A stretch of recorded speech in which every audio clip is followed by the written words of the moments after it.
All right, let's get into the papers. Yep. Begin with the Daily Graphic. Lots and lots of papers have come through today, which is brilliant. Right. So the Daily Graphic begins, says, President shifts gears in Galamsey fight. Okay. Excavator seizure replaces burning. All right. The government should not entirely fund education. Stakeholders at National Education Forum.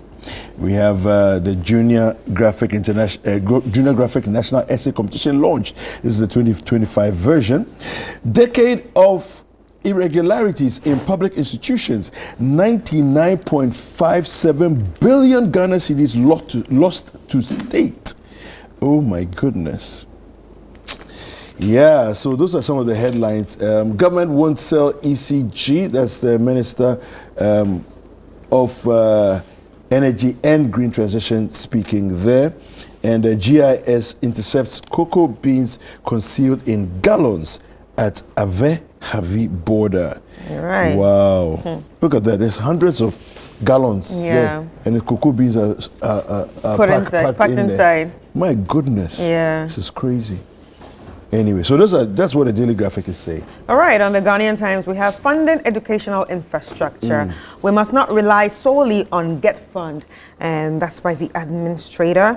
And President Mahama holds talks with Deputy UK Prime Minister and Sao Tome President. Okay. GIS intercepts cocoa concealed in 1,115 gallons. Wow, 1,115 gallons. And levy 0.5% on diaspora remittances to fund SHS.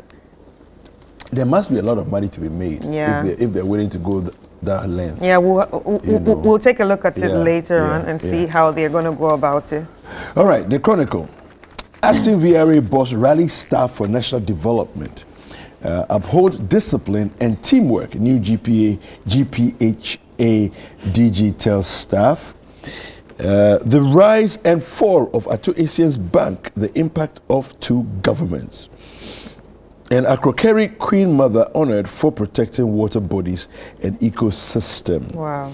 Yeah. That's a good one. That's a good one. Scripture for today on the front page of the Chronicle. Proverbs 21 verse 2.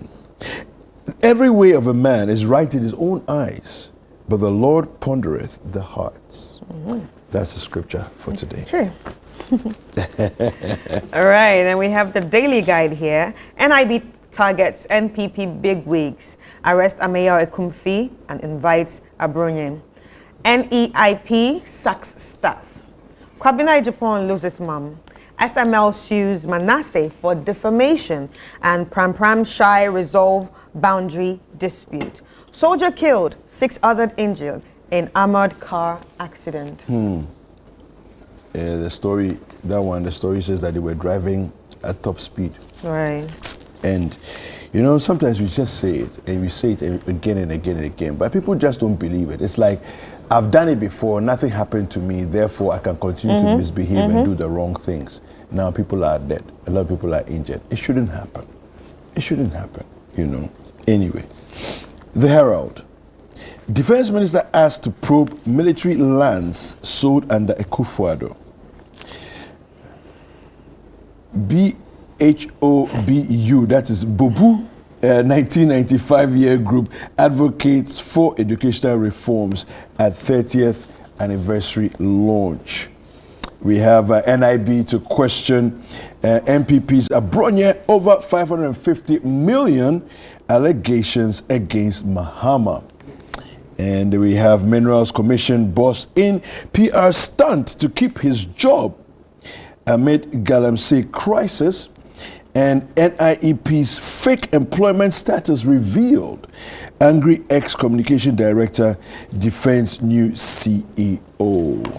All right, and we have on the news center, police service refutes claims of neglecting wounded officer.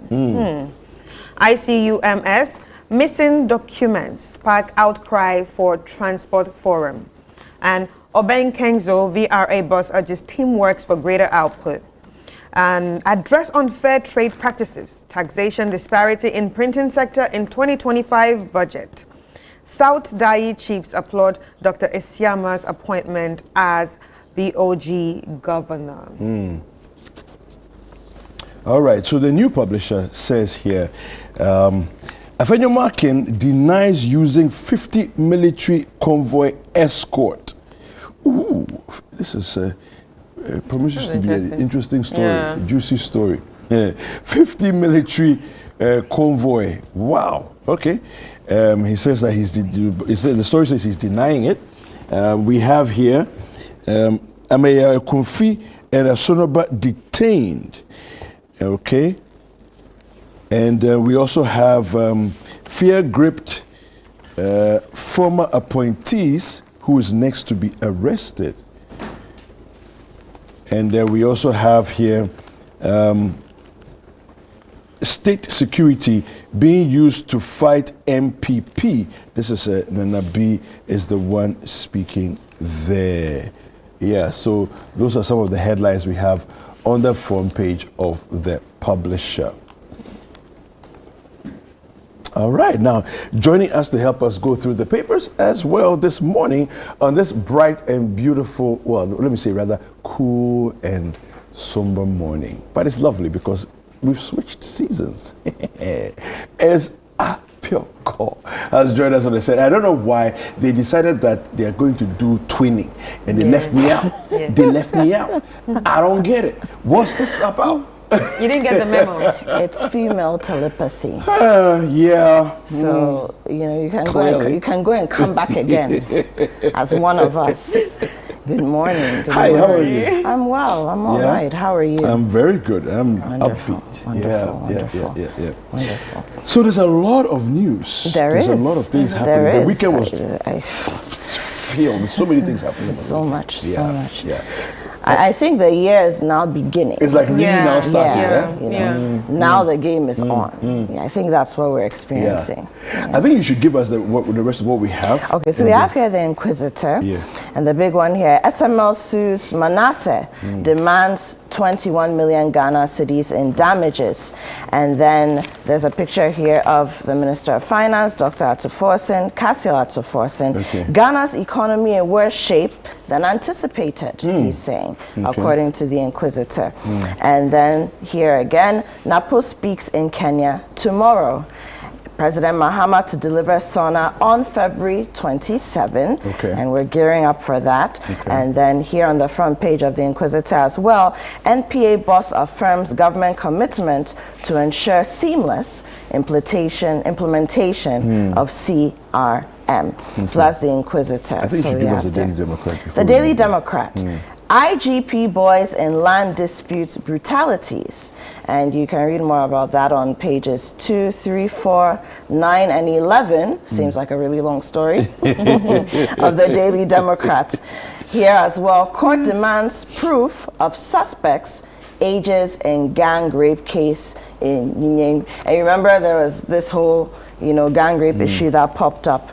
And then we have here, I will use technology to drive NPA, says the new CEO. Also, government to fast-track completion of housing projects, says Kenneth Ejay. And then there's another interesting one here, and payment of teachers and nurses, trainees allowances, says a group, and they're saying that the conditions for allowance are no longer relevant. So that's the Daily Democrat there. All right. So right here with the Ghanaian publisher, we have NIB on rampage, goes after NPP bigwigs. And Mahama's education for employed to mutilate free SHS. That's by Ntim Forger, the former Deputy Minister of Education. SML sues Manasseh for defamation, demands 21 million Ghana cedis damages. Nilante heads Akufo-Addo's DRIP and 1.3 billion Ghana cedis NPA embezzlement a husk. VRA ladies retirees actually, and VRA ladies, retirees pledge support for new AG CEO. All right. Let me take you to the Custodian newspaper, and it says here, minority puts Mahama on notice. We have NIB chases MPP gurus, detains Ameyaw-Akumfi, and summons Abronye. We also know that the deputy, one of the deputy directors for the NSA was also arrested as well yesterday. VRA ladies and retirees pledge full support for Obing Kenzo. So that's how the Custodian wraps up its headlines. All right, the last one here is the Informer. NIB pursues NPP's Abronya over allegations against Mahama. Okay. Revocation of appointments, we told you so, as government defends decisions. Galamsey fight, coalition faults minister over concrete measures to address it. IES predicts doomsday if... ... All right. You want to wrap up with yours? And then Yes, so I'll wrap up with the BNFT, the Business and Financial Times. And in the fintech section, Tech Chamber deny claims of missing $10 billion US in remittances, says fintechs operate within strict regulations. And then there's a special feature in here, which is celebrating the Apostle General, Sam Kranchi Ankara. And the big headline here is Interfaith Action Necessary for Economic Recovery. And they have that special publication on page 3 of the BNFT. And then in the investment section of the BNFT this morning, GIPC CEO outlines plans to map investment opportunities across districts. And that's on page 3 as well. Okay, fantastic. Well, I think we should take a look at some online stories, and we'll come back and we'll get into some details that, you know, if you find some details that attract your attention, we can look at that. All right, so let's go to do some online stories. We'll go to ChannelOneNews.com. We have Ameyaw-Akumfi released by NIB. That was yesterday. We have Sokode SHTS closed down indefinitely after violent clashes. And again, the issue of secondary schools and secondary institutions and their clashes, we need to really address the issue. Government announces activities to mark 68th Independence Day anniversary. We have NIB detains former NSA Deputy Director. That's the one I was mentioning just a few minutes ago. Let's go to CitiNewsroom.com, all right? And then I'll give you a few from there. Then we'll get into some details. Again, first story is about Ameyaw-Akumfi. It says here, Ameyaw-Akumfi is innocent of all charges. Ken Koranche is the one. He's the counsel for Professor Christopher Ameyaw-Akumfi. Mahama's comeback, an economic reset, and what lies ahead. Ni Latte is writing that story there. Policy reforms key to industrial growth. AGI tells government. And I'll give you a couple more. NIB releases Ameyaw-Akumfi, and government unveils activities for 68th Independence Day. All right, so those are the headlines that we have for both ChannelOneNews.com and CitiNewsroom.com. Right. Chris, you want to start with any details that you found? Right. On the Ghanaian Times, actually, I saw something very interesting here. Minority leader demands answers from communication minister over shutdown of 7 radio stations. Mr. Alexander Afenyo-Markin, the minority leader in Parliament, has urged the Minister of Communications, Digital Technology and Innovations, Samuel Nete George, to explain the shutdown of 7 radio stations to Parliament. He challenged the minister's authority in issuing the directive and asked the leader of government business to summon the sector minister to the House to justify his action. The minority leader, in the statement made on the floor of Parliament on Friday, averred that the National Media Commission was the appropriate constitutional body cloaked with the authority to oversee such matters. In my view, the National Media Commission is the body responsible for making certain determinations and recommendations as to the conduct of some of these radio stations in our country. I find it very strange that the minister will issue such directive. I will therefore, based on these concerns, pray that the leader of the government business indulges the House to invite the minister to come and brief the House on what resulted in his action. Mr. Afenyo-Markin, who is also member of Parliament for Efutu constituency in the Central Region, stated. The minister in the statement directed the acting Director General of the NCA to take immediate enforcement action against several stations for operating without valid frequency authorization, citing violations of Section 2(4) of the Electronic Communications Act 2008, Act 775. And the affected stations include the Fire Group of Companies in Sunyani, Iser Consult Limited in Tamale, Abo Channel Media Group in Adidome, and Ochami Radio Limited in Bibiani, Mumen Bono Foundation in Techiman, and Osikani Community FM in Nkrankwanta. Okay. Yeah, and we have more of that on page 4 of the Ghanaian Times. I think it's getting interesting.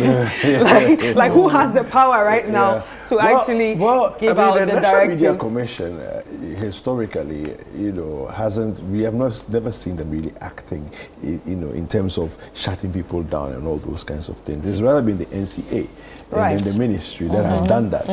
If you remember, a few years ago, other radio stations were shut down. Radio Gold was shut down, amongst others were shut down. But that came from NCA and the ministry. It didn't come from National Media Commission, So anyway. Well, the National Media Commission and then the NCA, the National Communication Authority, they regulate the space in different ways. And I use the word regulate very liberally. Okay. The NCA typically would be more about, have you paid your licenses in terms of the technical offering for your viewers? Are you sticking to that, or your listeners if it's radio?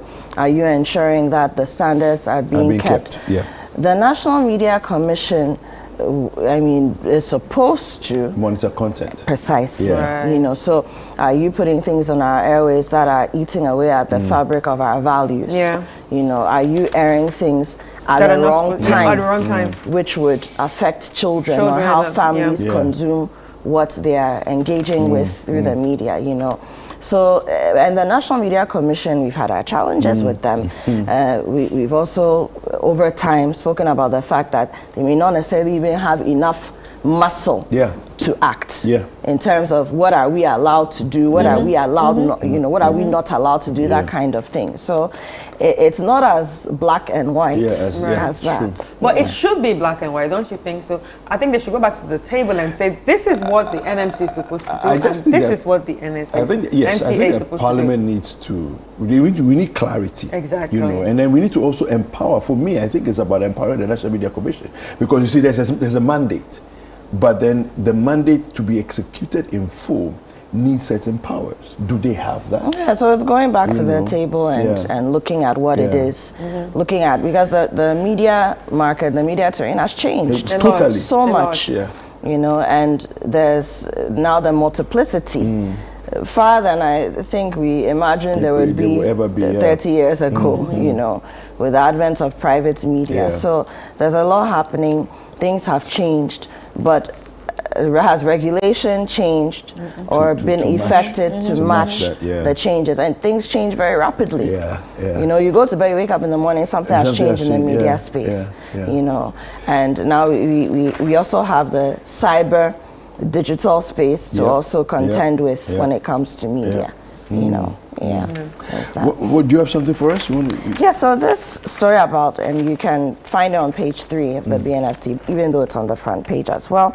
GIPTCO Alliance plans to map investment opportunities across districts. Now I'll just skim through the story. The Chief Executive Officer of the Ghana Investment Promotion Center, GIPC, Simon Maji, has outlined plans to map investment opportunities across all districts in Ghana. He's explained that the initiative would result in a comprehensive database of regional investment prospects, enabling both the GIPC and the Ministry of Trade, Agribusiness and Industry to effectively market them during trade missions. According to him, one of the center's priorities is to identify investment opportunities across every district in Ghana.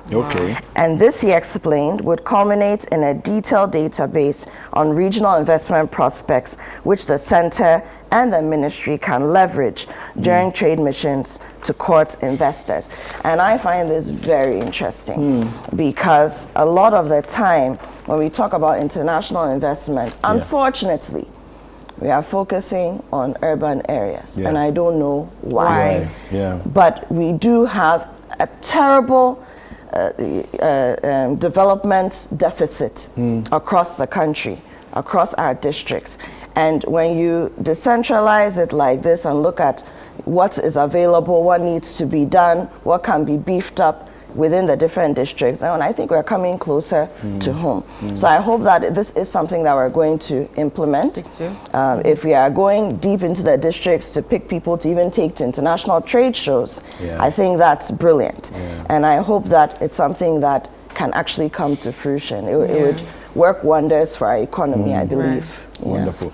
Just a quick one here that is very interesting before we go for sports.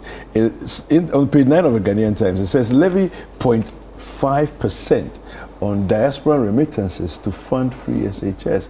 And this is an NDC Pro Forum. Now, the NDC Pro Forum, this one, they are based in North America, and they are saying that they would like to be part of the contribution to free SHS, to maintaining SHS as free, right? So it's like when we who are here, we're saying that we're sending money to Ghana all the time.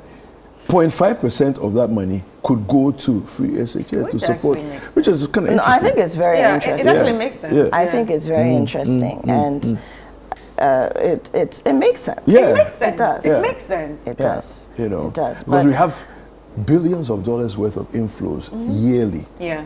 You know, coming into but that's just one group speaking. Yes, exactly. Does every member feel the same? We don't of know. the diaspora. People are hustling. People are hustling in places, you know.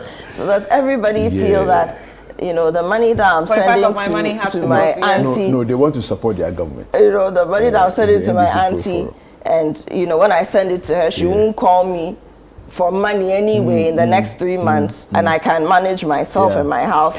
Does everybody feel that way? So if they say 0.5, so if you send, let's say, $100, what does that translate into practically? So 1% is $1, and then it says 50 cents out of every $100, 50 cents should go. It's not bad. It's not bad. It's not bad.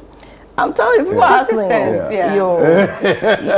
Look, it's a great idea in principle, but I'm telling you that people are hustling. And a lot of the people who remit, they're fine, you know, send money back home.